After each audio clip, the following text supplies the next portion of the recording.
Olá a todas e todos, eu sou o Guilherme Raj, da Chapa 12 para cuidar da profissão, que concorre às eleições do Sistema Conselho de Psicologia aqui em São Paulo. Estou fazendo esse vídeo agora para deixar bem evidente a nossa posição enquanto chapa e enquanto movimento sobre os ataques que temos recebido do movimento Fortalecer a Profissão, que atua em São Paulo por meio da Chapa 13, Psicologia e Democracia. Quem está acompanhando o processo eleitoral sabe que existem algumas possibilidades para que a categoria consiga votar e assim exercer seu direito à participação nesse processo.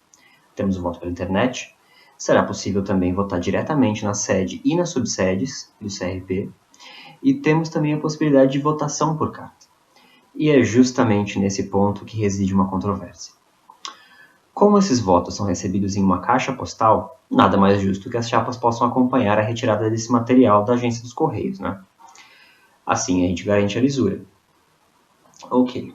A Comissão Regional Eleitoral, que eu vou chamar pela sigla CREA ao longo desse vídeo, estabeleceu datas e horários para a retirada desses materiais e comunicou às chapas para que providenciassem os fiscais que iriam acompanhar esse processo. No caso da chapa 12, sou eu mesmo o fiscal.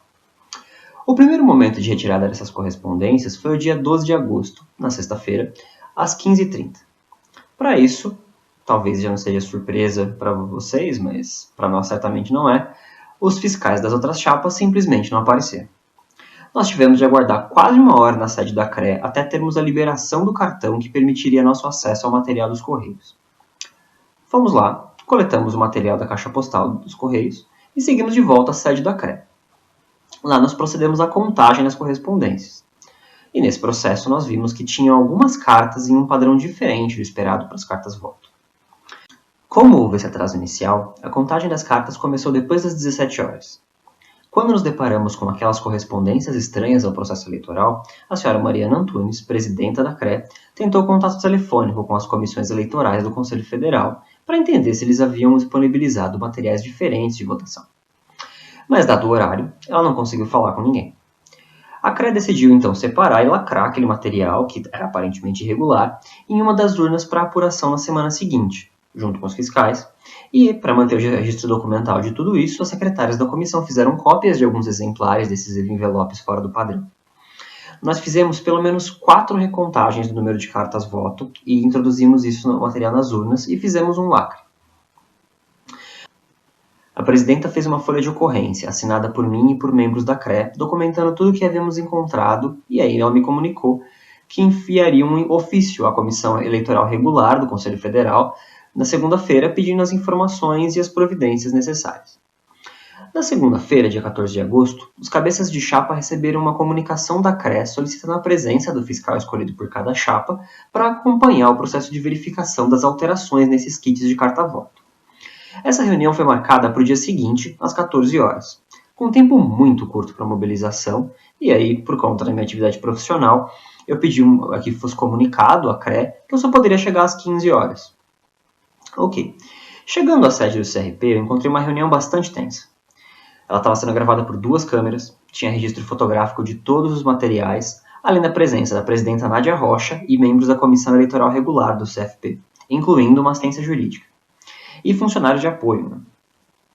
Estavam também 2 funcionários da indústria gráfica brasileira, que é a empresa responsável pela confecção dos kits de votação. A presidenta Mariana da CRE e a equipe, além disso, o gerente-geral do CRP São Paulo, Diógenes Pepe. Dessa vez, os fiscais da chapa vieram.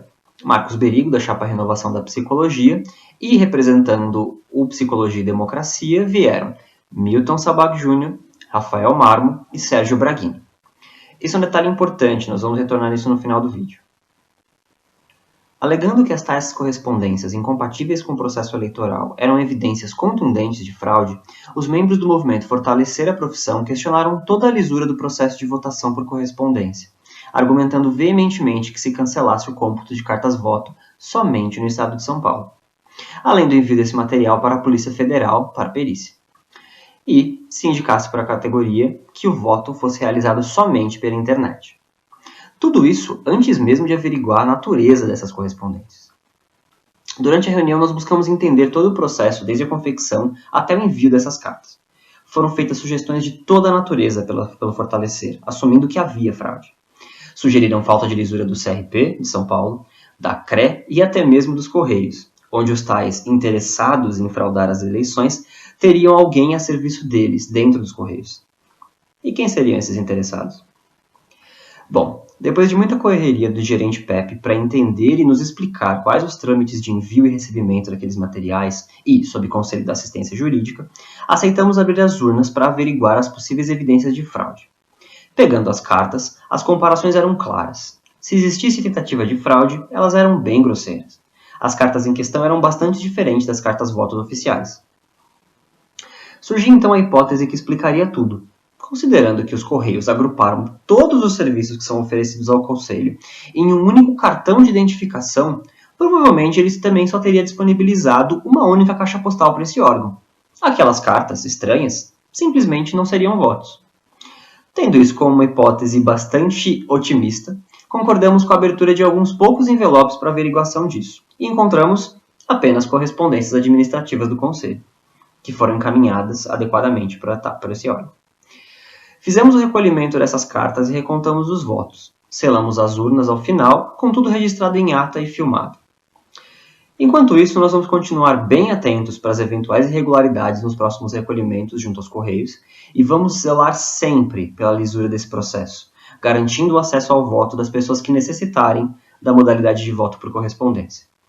Agora, para concluir, algumas coisas ficaram meio obscuras e nós queremos chamar a atenção de vocês para isso.